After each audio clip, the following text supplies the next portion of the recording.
చీకటి తర్వాత పగలు రావాలి, అది వాస్తవం.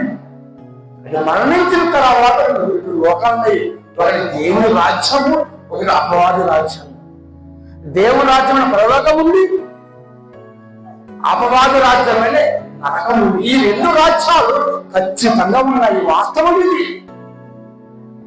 నీ ప్రయాణం ఎటు? నీ పాపములోన నువ్వు బతికి చచ్చిపోతే నీ కొరకు అగ్ని గుండం వేచి ఉంటుంది. నువ్వు దేవుని కొరకు బతికి బలారమును చేయబెట్టి విశ్వాసాన్ని ఆధ్యాత్మికంగా బతికితే నీ కొరకు మరో లోకం ఉంది, అదే దేవుని రాజ్యం. నువ్వు ఆ దేవుని రాజ్యానికి వెళ్ళాలంటే దేవుడి ఆయుష్కాలంలోనే నీ దేవుడి కొరకు బతకాలి. సమయం 10 నిమిషాలు సమయం, 5 గంటలు సమయం లేదు.